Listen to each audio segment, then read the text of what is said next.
मैं तैयारी कर रहा था बैठे दरवाजे पे।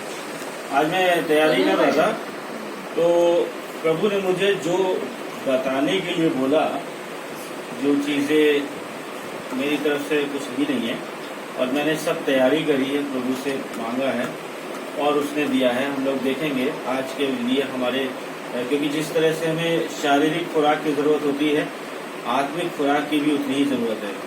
उतना ही आत्मिक भोजन जो आज के संडे के दिन, रविवार के दिन जरूरी है, वो देखेंगे।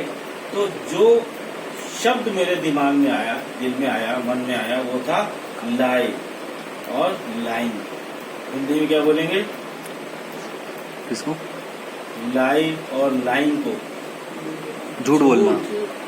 और इसमें क्या क्या चीजें शब्द में आ सकते हैं? झूठ और छल और कपट, और क्या क्या आ सकता है? इंग्लिश में क्या बोलेंगे? डिसीट, डिसीट धोखा देना जिसे बोलते हैं, फॉल्सहुड, और क्या हो सकता है? छल, छल, वो भी होता है। तो अगर हम देखें कि नंबर, गिनती की पुस्तक, बाइबल पढ़ेंगे, निकाल लेंगे बाइबल में, नंबर यानी गिनती की पुस्तक, उसमें 23 अध्याय, उसका 19 पद में क्या लिखा है? कोई भी पढ़ दे बाइबल से। गिनती 23 का 19।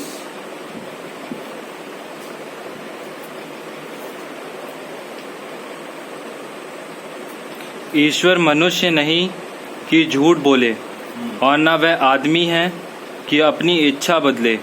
क्या जो कुछ उसने कहा उसे ना करे, क्या वह वचन देकर उसे पूरा ना करे? Hallelujah, hallelujah. तो ये ईश्वर के विषय में दिया है कि ईश्वर मनुष्य नहीं कि झूठ बोले। तो अब इससे क्या अर्थ निकाल सकते हैं? मनुष्य झूठ बोलता है, मनुष्य का स्वभाव ही झूठ बोलने का बन गया है। अगर ऐसा नहीं है तो वचन में नहीं लिखा होता। वचन में फिर इंसान के लिए भी लिखा होता है कि नहीं नहीं, दोनों लोग सही बोलते हैं। तो परमेश्वर को छोड़कर कोई भी व्यक्ति सच नहीं बोलता है। और क्या नहीं बोलता है कि जो अगर इसने कहा है तो वो करेगा। हम कभी कभी नहीं करते ना, हमने कहा कि ये काम कर देंगे, लेकिन आगे चल के हम लोग भूल जाते हैं, या फिर हम जानबूझ के भी कर देते हैं कि हम वो काम को नहीं करते हैं। तो ये आज के लिए जो हमने सोचा है करने के लिए, उसमें 3 बातें हैं, 3 मुख्य बातें हैं जो सबके साथ होती हैं, सबके साथ, वही हम देखेंगे। लेकिन आज हम भी थोड़ी देर में देखेंगे परमेश्वर के विषय में, वो भी क्या बोलता है। एक और निकालेंगे टाइटस, एक पद और निकालेंगे तीतुस, उसका 1 का 2 में क्या लिखा हुआ है? तीतुस 1 नए नियम में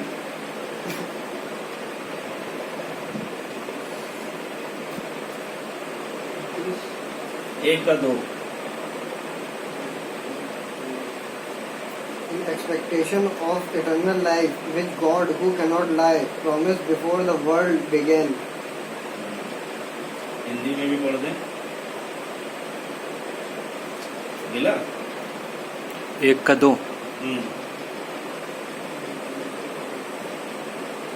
उस अनंत जीवन की आशा पर जिसकी प्रतिज्ञा परमेश्वर ने जो झूठ बोल नहीं सकता सनातन से की है। किसकी आशा? किस चीज की आशा उसने की है? अनंत जीवन की, इटर्नल लाइफ की। हम जब पैदा भी नहीं हुए थे तभी से उसने हमारे और सबके लिए, पूरी दुनिया के लिए क्या तैयार करके रखा था? अनंत जीवन। ये तो जीवन है एक बार, लेकिन इसके बाद एक अनंत जीवन है, ये उसने तैयार करके रखा था। अब आगे क्या वचन बता रहा है कि वो झूठ नहीं बोलता है, वो जो झूठ बोल नहीं सकता सनातन से की है। सनातन का मतलब क्या होता है? जिसका कोई अंत नहीं है, मतलब शुरुआत से, आरंभ से, प्रारंभ से, बिगिनिंग है, अल्फा और ओमेगा वचन कहता है। तो उसने पहले से इन बातों की योजना बना ली है। अब हमें तो अभी पता चला है ना, इस बात को हमको अभी पता चला है। मतलब अभी से मतलब जब हमें हमारा कॉन्शियस अलाउ किया, जब हमारी अंतरात्मा ने ये बात बताई। वरना क्या बहुत सारे ऐसे लोग हैं जिनको अभी भी ये नहीं पता है कि इस जीवन के बाद एक और जीवन है। लेकिन इस जीवन में ही हमको उस जीवन को गेन करना है। यानी कि अगर हम उसको एक्सेप्ट नहीं करेंगे इस जीवन में, तो हमारे लिए अनंत जीवन नहीं होगा। और परमेश्वर क्या है, झूठ बोलता है? ना। नहीं बोलता, नहीं लिखा है। और वचन कहता है कि ये परमेश्वर का जो पवित्र शास्त्र है वो उसकी प्रेरणा से रचा गया है हमारे लिए। और किसके लिए है? शुद्ध करने के लिए, हमें, हमको ताड़ना देने के लिए, हमें समझाने के लिए। तो सब चीजें उसमें हमें लिखी हुई हैं कि हर बात में हम वचन में जाएं, कोई भी चीज हम प्रभु के उसमें जाएं कि उसने इसके विषय में क्या किया, क्या लिखा हुआ है। और ये लिखा हुआ है कि वो झूठ नहीं बोलता है। ये तो हुई परमेश्वर की बात, है ना, ये परमेश्वर झूठ नहीं बोलता है। अगर हम देखें दूसरी बात को, उत्पत्ति की पुस्तक उसका 2 अध्याय उसका 16 और 17 पद पढ़ें, जिसमें कहते हैं Genesis, the book of Genesis chapter 2 verse 16 and 17 पढ़ेंगे।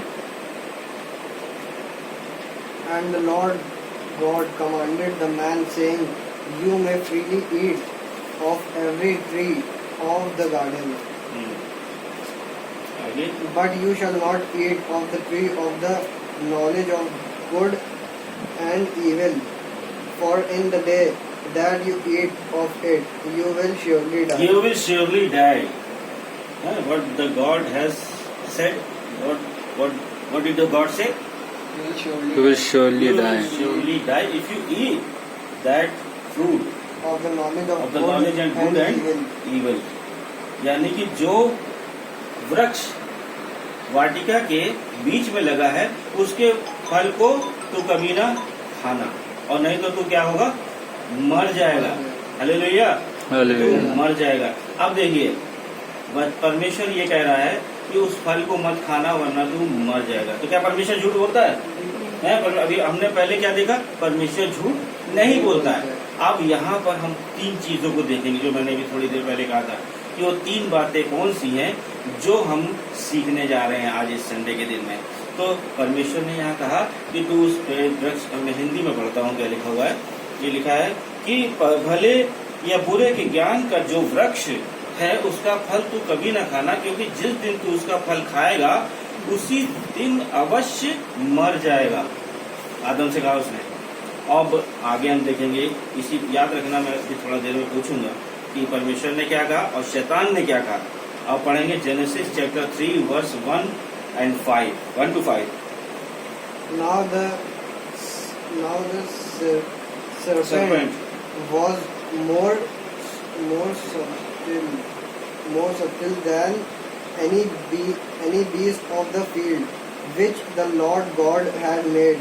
And he said to the woman, Really, did God say, You shall not eat of every tree of the garden?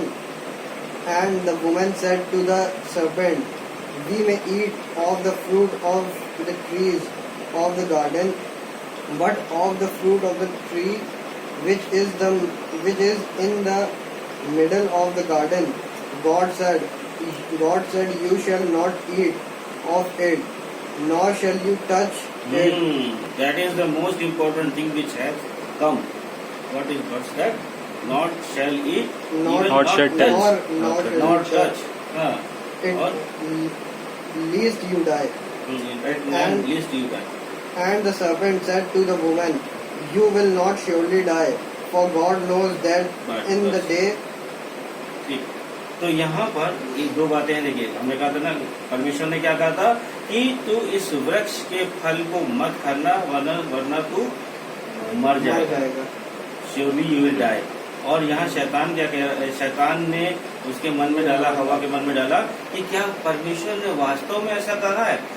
और हवा ने क्या कहा था, हवा ने कहा, ये हिंदी में पढ़ते हैं, हिंदी में क्या लिखा है, इस वाटिका के वृक्ष के फल को हम खा सकते हैं। जो वृक्ष वाटिका के बीच में उसके फल के विषय में परमेश्वर ने कहा है कि ना तो तुम उसको खाना और ना उसको छूना, नहीं तो मर जाओ।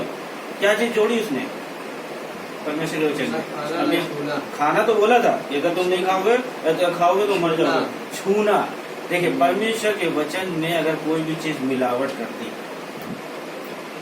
तो बड़ी खतरनाक हो सकती है।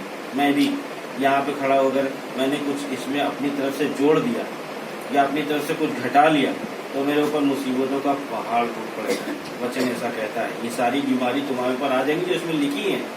प्रकाशित वाक्य और उसका अंतिम अध्याय में और अंतिम पद में लिखा है ऐसा। तो हम इसमें क्या है, कुछ जोड़ नहीं सकते ना कुछ घटा सकते हैं, अन्यथा क्या होगा, हमारे जीवन में वो मुसीबतें आ जाएंगी। और वही आई, क्या आई, उसने लिखा कि उसने खाना और ना उसको छूना, वरना तू मर जाएगा। तू निश्चय नहीं मरोगे, वो कह रहा।